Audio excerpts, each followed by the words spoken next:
All right. Good morning, folks. Are you having fun? Eclipse-a-palooza.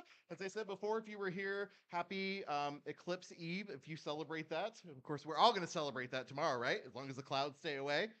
All right. Well, thank you for joining us. We're ready to move on with our subject matter experts from NASA in our series. And this morning we have Sandy Ty Greeson.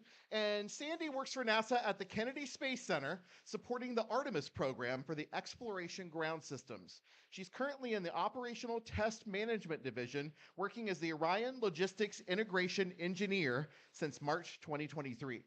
In her current role, she provides logistics oversight support to the contractor regarding the ground support, equipment readiness, and other storage facilities related to the Orion capsule and its interfaces.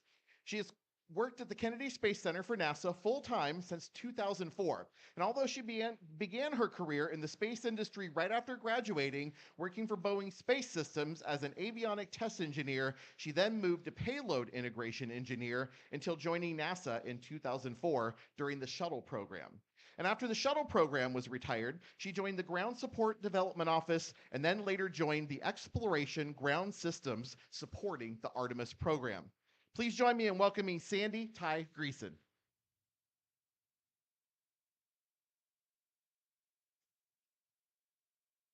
Good morning. Can you hear me? Well, thank you. Thank you for having me here. Thank you for the opportunity. If you was here, the last presentation, wow, I don't think I can top that. What I will share with you is closer to home, what we do at Kennedy Space Center to make that happen for the astronaut. So like I said, my name is Sandy Ty Greeson. I work at Kennedy Space Center and support the accreditation ground system, and we go a little bit more in detail about this later on. Okay, just a little bit about me. I was born in South Vietnam, and I came to the United States in the early 80s. Didn't speak any English, so I took English as a second language at night. Tried to get into community college in the morning, complete my GED, get accepted to community college, finished there, trained for the University of Central Florida, get my Bachelor of Science Electrical Engineer, and then working for Rockwell as the avionic test engineer. And then while I'm working, I want to go back to school and get my master because, you know, for language is the barrier, but the number is easy. When you look at number, everything's the same. So I took I got my master in science and mathematics. And then soon after that, I joined Boeing Space System because at the time in Florida, space is explored at that time. Everything is about space. So I worked for Boeing Space System as a payload integration engineer during the shuttle program. Then I went back to get my master in industrial engineer. That's one thing reason I went back because for information, a lot of large company, when you work for them, they usually encourage you to go back to school and they will pay for your program to go back to school. They give you a little bit of time, but they will pay for tuition 100%. So that's a very good deal. I mean, you couldn't pass that. So I went back and get my master in industrial engineer while working for Boeing. I joined NASA in 2004.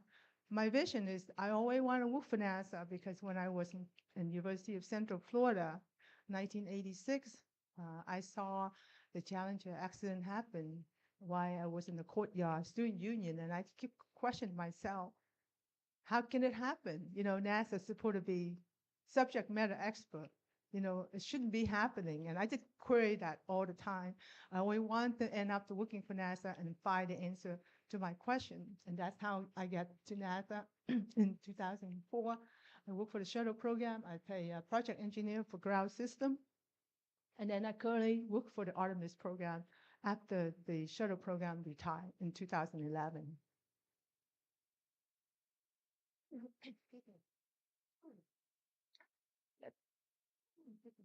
Let's talk a little bit about the eclipse because that's why we're here, right? I mean, we were so blessed that we're in the location where we can see the eclipse totally. I mean, people fly thousands of miles and everything to come here. So the solar eclipse tomorrow. Let's keep our finger crossed. So the number one priority for NASA in during the solar eclipse is safety. So just a few messages we want to pass on to you that we want to get the public's engagement. We have a lot of scientists experiment during this solar eclipse. And what is total solar eclipse? We know that, right? That's between the sun, the earth, and the moon. And when the moon is in a line with the sun path and it's blocked, and to give the shadow to it and cover it. So it gives us the total eclipse pictures.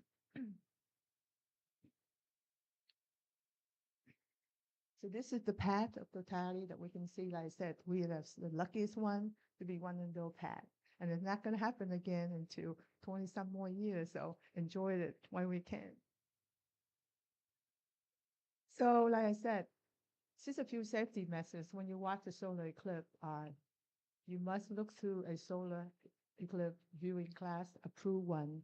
But I mean, I see several of them that just have a display all around. You can pick it up. You don't have one. We have a exhibition center at the Niagara Falls Visitor Center, and we have a lot of solar eclipse there. If you don't have one, you're welcome to come by. And also, we have a lot of articles, patches, NASA patches. You can come by and pick it up. So welcome to stop by if you have the opportunity. There's other method that you can look to the solar eclipse. If you don't have the glass, you know, like mentioned here, a pinhole projection and things like that. But to make sure you have the glass when you view the total eclipse. And please do not take the glass off until you have 100% or 99.9% before you for sure take it off. Otherwise, it will permanently damage your eye. Okay, this is again show you the path, how the total eclipse will happen. It's about bright at the full moon, but it's safe to look at it. And just make sure you have the glass with you when you view it at the path. Observing our star or our sun can be safe and inspiration, and that's where we use this opportunity to do a lot of experiment. NASA would look towards to perform a lot of experiment, and we can learn from that a lot. Okay, let's go back to us or me. Why I'm here? I'm here because we want to bring humans back to the moon, like the previous presentation. The astronauts all want to go back to the moon. We want to go back to the moon. NASA want to go back to the moon and eventually go back to Mars. And that's why we have the Artemis program that take people back to the moon. So why Artemis? Basically, Artemis is the twin sister of the Apollo and the goddess of the moon in the Greek mythology, and that's how the name comes from. Our goal for the Artemis program is to have a woman and a person of color to be on the moon. And that's what I goal. And I think we are getting there because, like the astronaut was mentioned, at the next mission, Artemis 2, there is a woman astronaut crew on board. So we kind of there already. Mhm.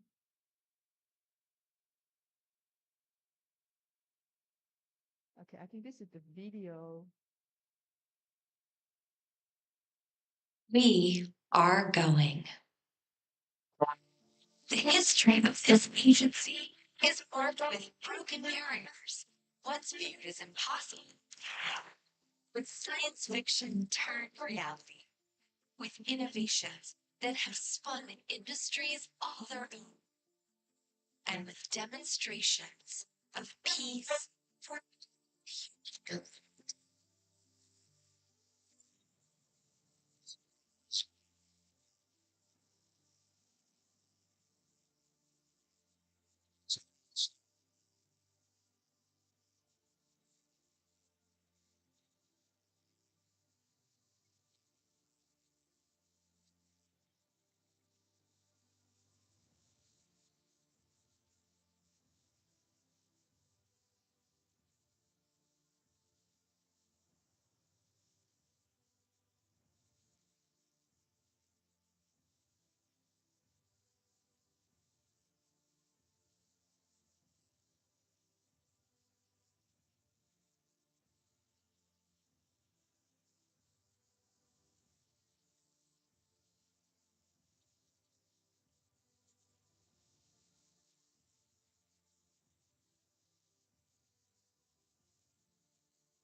Around the moon, capable of proving how to live on other worlds.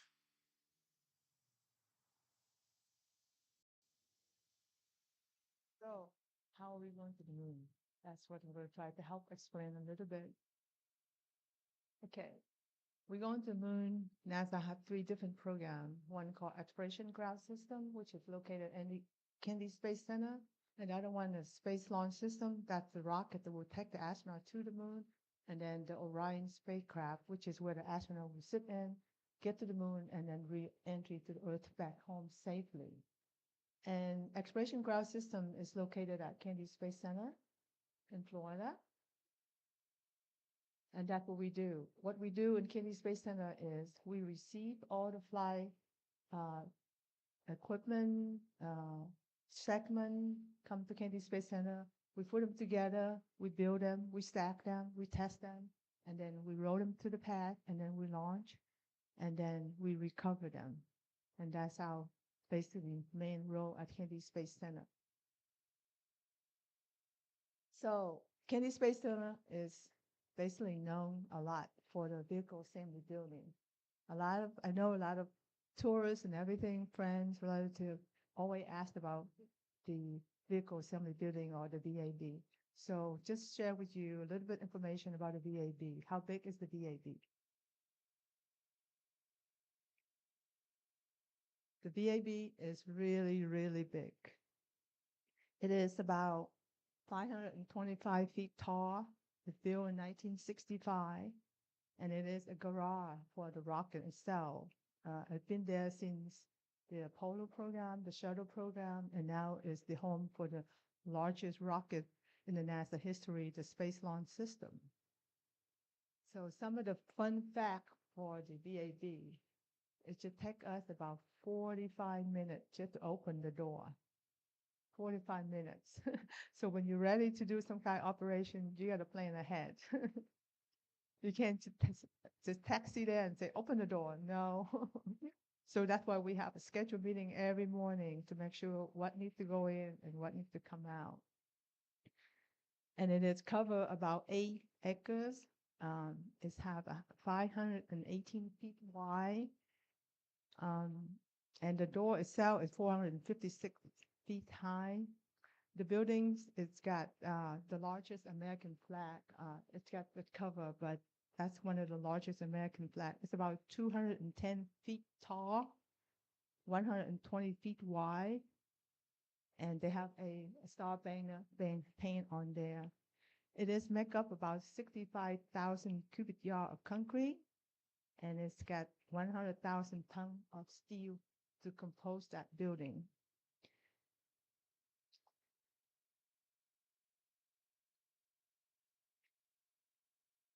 So the VAB was painted back in 2007.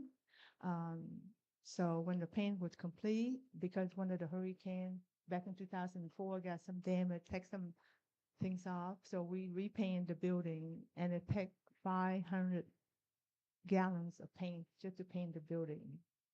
And then for the NASA meatball right over there, it's measured 120 feet tall by 140 feet wide. So it's just a meatball. So it is amazing building, really. I mean, it's so huge that every time I stand next to it, it seems to me that it's wobble. I mean, it could fit 3.5 this Empire State Building inside it. And so it is humongous. It's an icon building in Kennedy Space Center. So what inside the VAB? So we have 4 high bay, and that's what we do to stack the SLS, the Space Launch System. Currently, we use one of the high bay because it's so massive. Back in the shuttle day, we use all 4 high bays, but because of the launch schedule currently, we use one of the high bay, and the other 3, we kind of rent out to commercial customer to make use of the property. We have Blue Origin in there, and we also have SpaceX in there. We have Boeing's in there, try to process the rocket.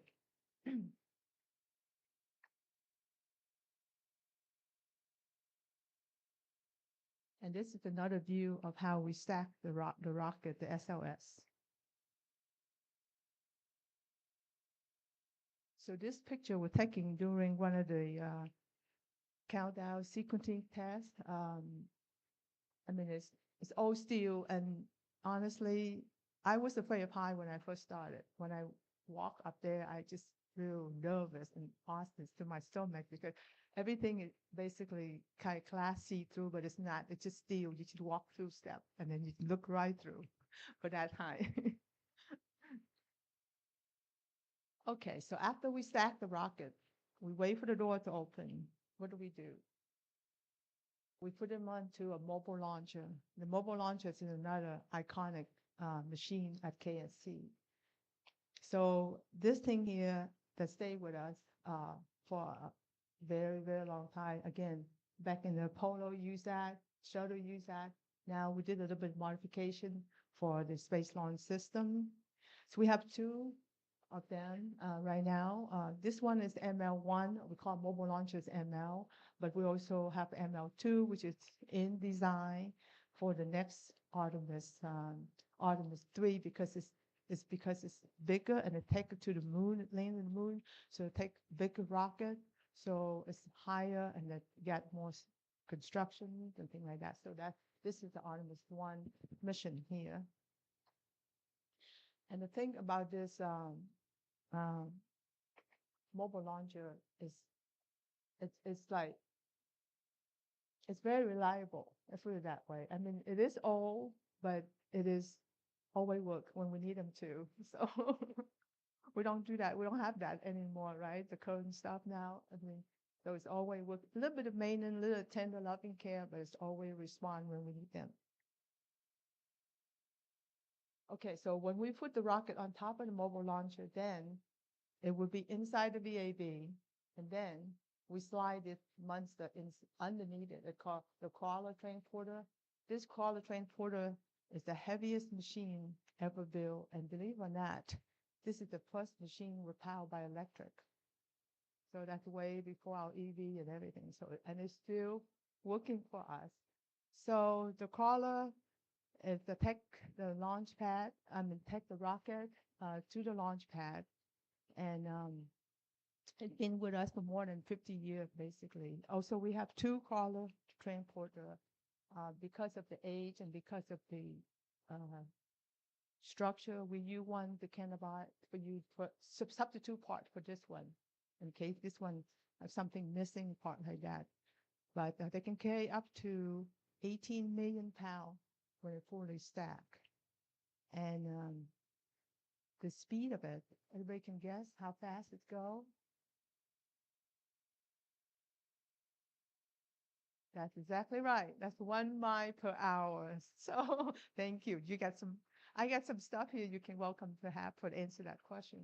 Because in the morning you come in, you're ready to launch to the pad. We waited. You come in at 7, you work until 5, and you still see sitting right there. I mean, 1 mile an hour. It takes us 16 hours to get out of the pad. So this is very slow, but dependable, very dependable. It's always works, always do that for us. Okay. So this is the aerial view of the rocket going to the pad for our launch pad.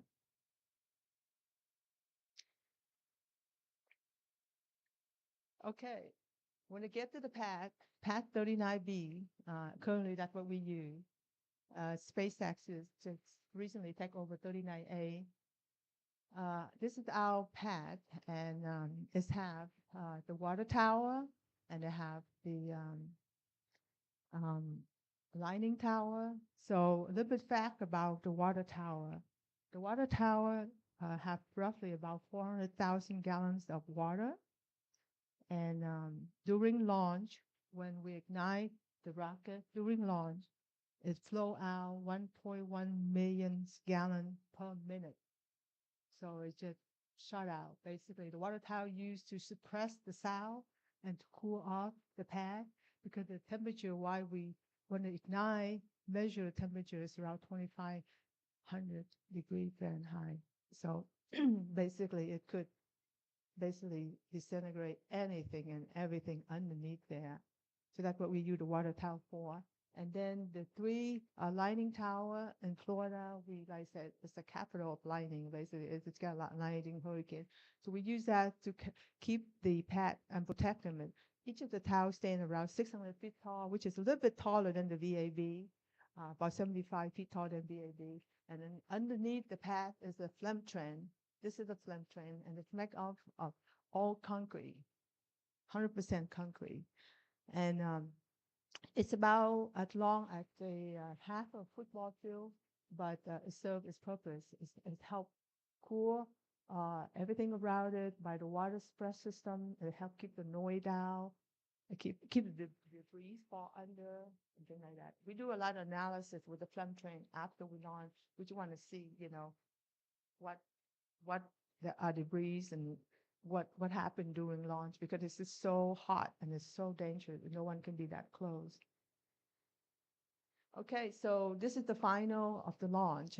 When this is a launch control center, this is the brain of the launch system. The final go or no go we call out in that location there. It's about 3.5 miles from the pad. And for the Artemis 1, again, our vision is to have the first woman on the moon and also the first woman as the launch director. And that's the lady in the black there, that's Charlie Blackwell Thompson. She's the first female launch director for our program.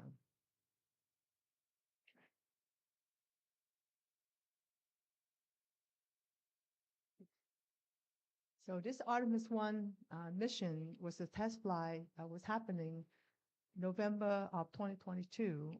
Like he said, like the astronaut mentioned, we have 4 Artemis so far. Artemis 1 is the test flight, no human on board. We put a dummy, a robot on there to measure, detect data, temperature, radiation, and things like that. And this Artemis 1 would launch on November 16, 2022, and it's at 1:47 a.m. in the morning. The journey takes 25 days, 10 hours, and 53 minutes. It traveled 1.5 million miles so far, and the re-entry speed at 25,000 miles per hour. Like the astronaut was mentioned earlier, if you were here, it's come down fast, and it take off fast to get out. And then we use a parachute to slow down, and it's laying in the Pacific Ocean, flashed out on December 11, 2022. And information for your FYI, one of the parachute we use for this mission is displayed at the visitor center in Niagara Falls if you would like to go by and take a look at it. Okay, so the next one is a little video taken during launch time. 3, 2, 1.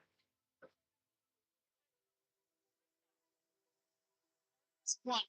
Liftoff of Launch Pad 39B at NASA's Kennedy Space Center in Florida with 8.8 million pounds of thrust provided by the most powerful rocket in the world, our Space Launch System rocket, or SLS.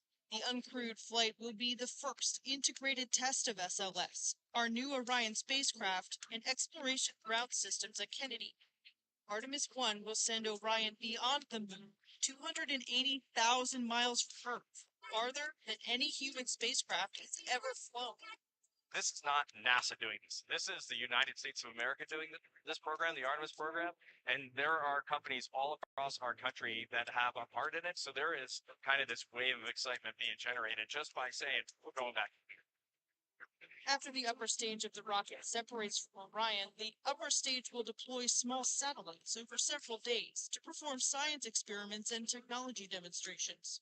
Orion will make its multi-day outbound trip to the moon, propelled by a service module provided by the European Space Agency. Engineers will test Orion's systems on the way to the moon. Then, Orion will fly about 60 miles above the lunar surface, using the moon's gravity and engines on the service module to enter a After about a month and a total distance of over 1 billion miles, Orion will return home faster and hotter than any spacecraft has before. A primary goal of Artemis 1 will ensure Orion safely returns to Earth before we fly with humans. When we do, we'll build our capability for sustainable lunar exploration, preparing us for missions farther into the solar system. Initially, what we like to do is start establishing a presence. So we're going to establish going back there on a regular basis and up to that same gateway, and we're launching to the gateway from gateway right on the surface. Here at Airflow, weeks, months on end. And there, we're going to be able to test out all the hardware, the habitats, the hatches, the suits, and rovers that'll allow us to prove out those technologies. We're going to lead the way to Mars, and we should be there during this couple decade.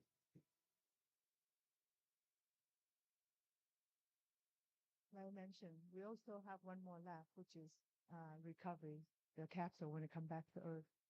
And that's what we do. This is also responsible at Kennedy Space Center, landing and recovery. We captured the Artemis 1 back in December of 2022. And it proved that we have a successful test flight and everything ready. And that's why we are going for Artemis 2, which is September to November of 2025 with the crew, 4 crew on board. And one of them was the astronaut speaking here earlier. And next is this little video show you just the recovery.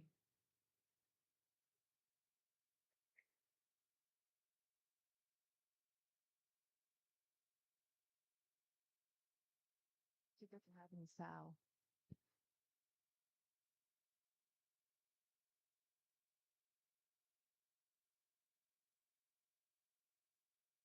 So like I said, one of the parachute is displayed at the visitor center in Niagara Falls. If you would like to take a look or touch it or whatever. Yeah.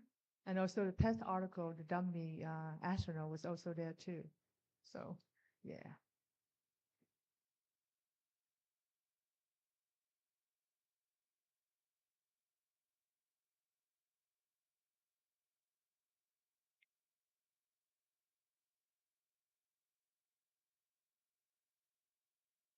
think that's okay. So again, Artemis is about building the base on the moon and eventually going to Mars. So going to Mars is it's a hard goal. I mean, it takes really for an astronaut really to go the round trip from Mars from Earth to Mars is about 1.5 years to 2 years.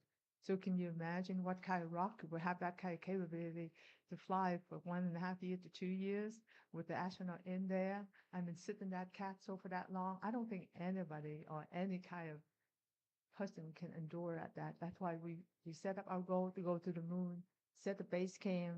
Hopefully we can attract water. Hopefully we can learn to live from there. And maybe we can launch from there to Mars because when we get out of the Earth's atmosphere, it's so much easier to launch than, from Earth on. So that's just like a visual, how we think we set up ourselves in Mars. I mean, in moon. And this are Mars pictures. So taking a giant step is our goal, and we are there. I mean, we launched the first flight. Now we're gonna launch the next mission. We'll go around the moon. The next mission will be landing on the moon, which is Artemis 3. So the only thing to take away from here is, if we have a dream, we can make it happen.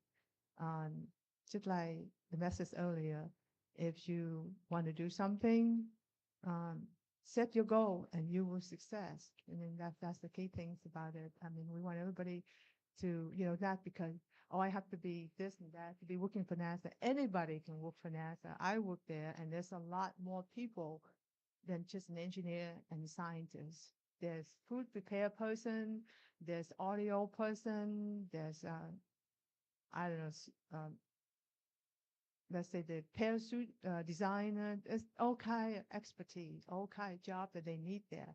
So the only thing is you go to school, you get your degree, you finish school, and then you apply. And that's what happened for me. Like I said, I came here, I didn't speak the language, and here I am working for the most wonderful place. I mean, the most exciting place. I mean, I worked there for a number of years, and it's still exciting every time we watch them on. So that's the message I want to pass to us, and everyone can do it. And it takes all of us to do it. Thank you.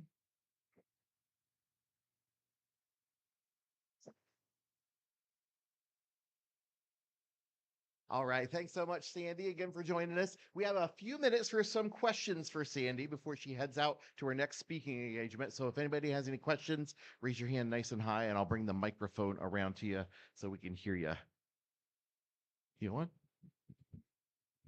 Do you reuse the parachutes for the rocket?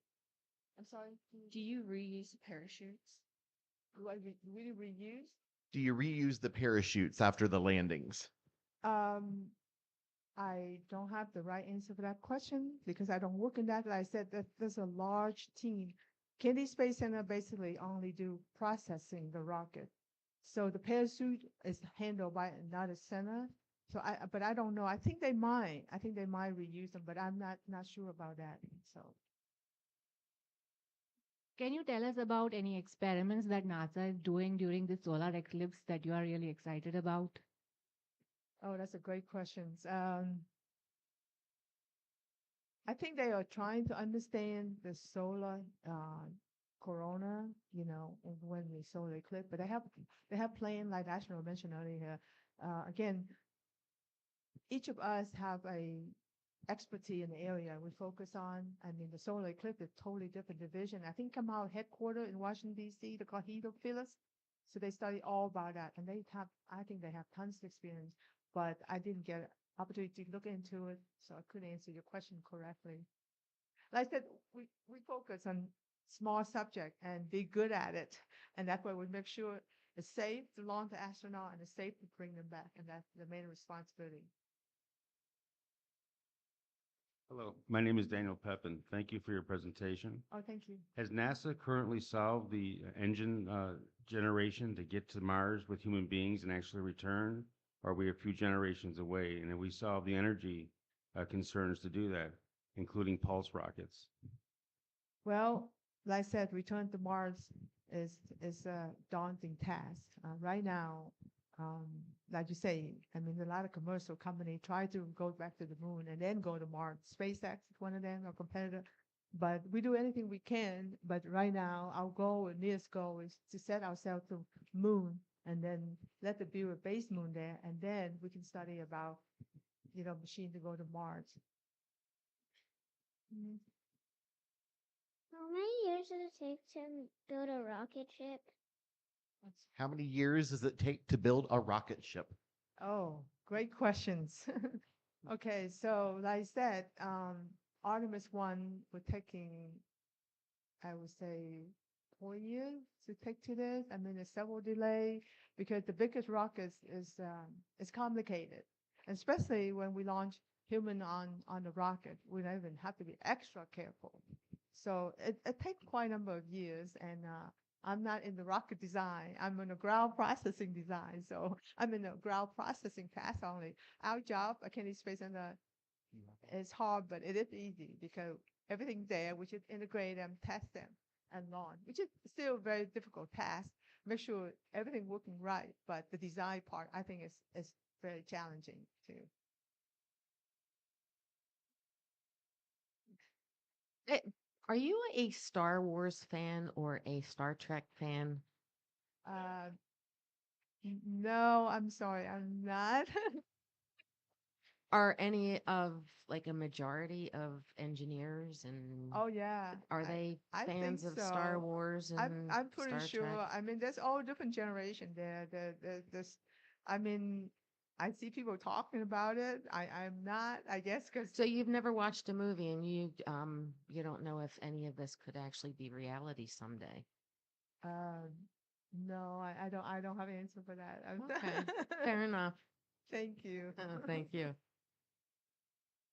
You mentioned it would take about a year and a half to 2 years to go from Earth to to Mars, Mars, yes, ma'am. but that we are planning to do this from the moon, right? Like Yes. do a base there. How much faster would that be from the moon to Mars? That's a great questions. I heard, don't quote me, but I think it takes less than a year if we go from moon to Mars. But we are thinking, really, right now we are thinking is we get base moon and then we get sort of like a car habitat, which is like the ISS. We have a station around the moon, so we can land the moon, go back, and then go back to the moon. So we take a lot of studying to to know, because in order to build a launch bay on the moon, you got a lot of equipment. You can see how much equipment we have at KSC. You have to have the mobile launcher. I mean, you have to have the ML, and then the crawler to carry the pad to carry the rocket. So it's not easy. And the propulsion, all the liquid nitrogen, liquid oxygen, methane, to ship it up there. So it's not an easy task. To answer your question, I don't exactly know exact month or year, but I know it's a lot shorter from Earth because it takes so much time and effort and commodity just to get out of Earth's atmosphere. And it's really, I mean, the gravity, thank goodness we have gravity, but thank goodness we don't want it when we want to launch rockets because it held so much back. So, does that answer your question? Yes, sir. How does the parachute fly?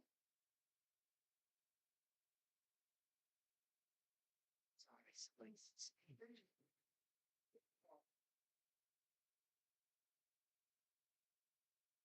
Probably before my time.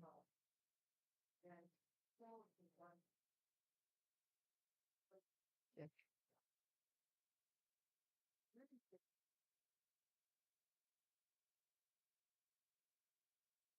In a way, it is. It's got the bank, it's got the medical facility, it's really big. I mean, I work in one building, but it takes me 15 minutes to get to another building. So headquarters, that's where a lot. So it is a building, I mean, a community within a community, but it's only one gas station in the whole center. So, but right now there's a lot of charger. I mean, I guess EVs to come on board. So a lot of younger engineers, younger generation are take on to, plus SpaceX is on base also too. So they are encourage people to have EV because they build more charger for car than gas. We still only have one gas station for the whole entire center. So a lot of government car right now is either hybrid or EV. So Is that to answer your question? If they'll have credit union get. Mhm.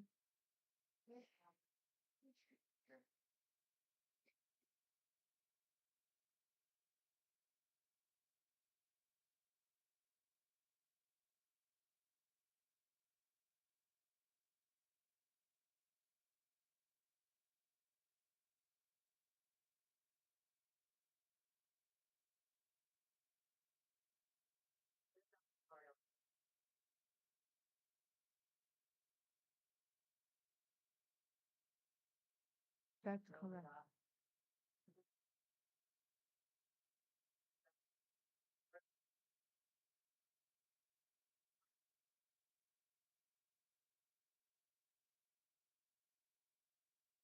In that aspect, it is correct. We have several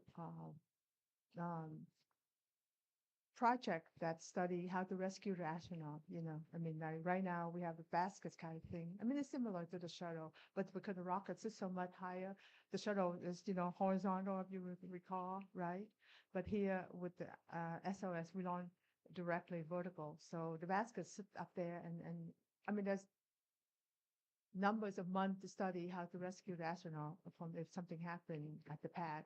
So yeah, and then also the fire retarding. I mean, there's a lot of um, new technology has been developed and learning at Kennedy Space Center.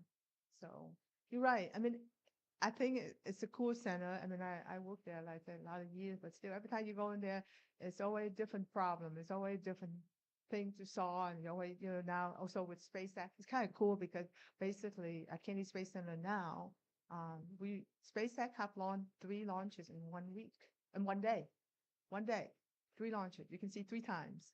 So, I mean, most of them are Starlink, something like that too. But, and then when they recover, they landed their booster back on the bay. So that's another thing. It's kind of cool. We don't see that in the NASA day or the shuttle day, but it's very fun. It's interest. It's a very inspiration when you go into the base. Yes, sir.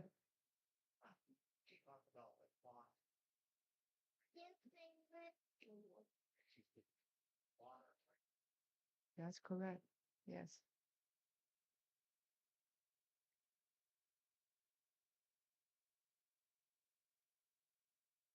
that's right.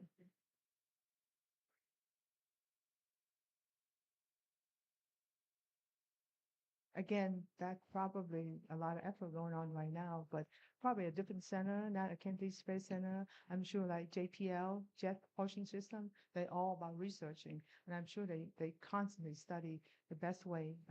I mean, they have put out some kind of funding for young kid, a young entrepreneur to find out how you can mine water on the moon because, like you said, the astronaut can live without food for a number of days, but they cannot live without water. So water is very important. Like you said, when earlier he mentioned in the ISF, they recirculate the water by their own urine. So you can see if we go into the moon, we got to do something similar like that or something smarter, better than that, right? And so, yeah, I'm sure there's tons of science experiment project funding to study that. All right, we have a limited amount of time, so we got time for 2 more questions. We're going to go up here, and then David's got our last one right back there. Thank you. Why does NASA operate out of Kennedy Space Center in Florida, where environmental factors, humidity, lightning, hurricanes, alligators, etc., might seem like such a prohibitive factor in successful launches or delaying launches on time? That's a great question. I came to the United States in 1981. I didn't start NASA until, late 80. But I guess there's a big talk. The Apollo program was in Kennedy Space Center from the President Kennedy set the vision, and then we have the launch pad structure already built. Like I said, the crawler, the ML were with us for 50 years, and they're still working. And I mean, infrastructure is the #1 cost, and that's why SpaceX it link into and go into Kennedy Space Center and using existing infrastructure there. So yeah, you're right. There's a lot of environmental there, but it's also everything's already there. The landing strip is already there. The launch pad's already there. But they use one of the launch pad right now. And then the sound suppression is already there. I mean, they can use some of that. They don't have to start from scratch, right? I mean, so that's why. And I know we have hurricane, we have a lot of things, but we have ways of protecting it, and we have a lot of large structure that we can store equipment inside and things like that too. But I should think that they're working. Why change? And I guess for commercial, it's cheaper for them to operate with us than build their own equipment or own facility. I think that's the answer I got. I don't know, but we've been there since in the 60s, right? And we do the shuttle, and now we do the SLS. All right, David's back there with the little girl who's been patiently waiting for her turn. So since you've been so patient, you get the honor of our very last question. Take it away. What's your favorite part of your job? What's your favorite part of your job? Oh, great questions. Every day is different.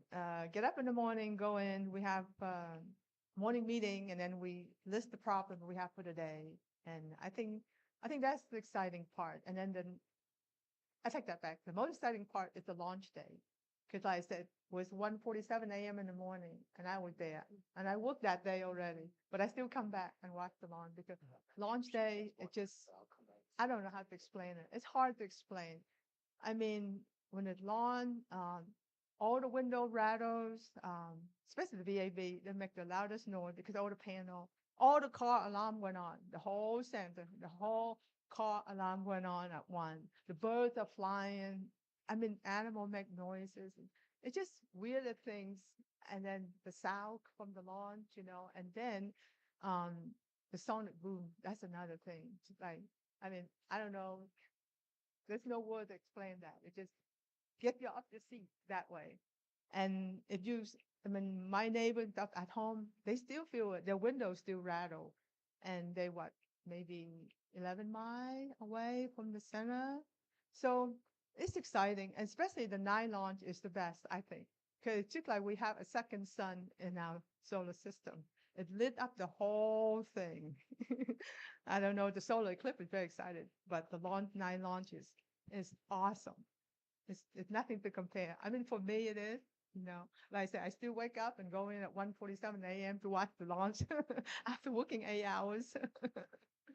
So.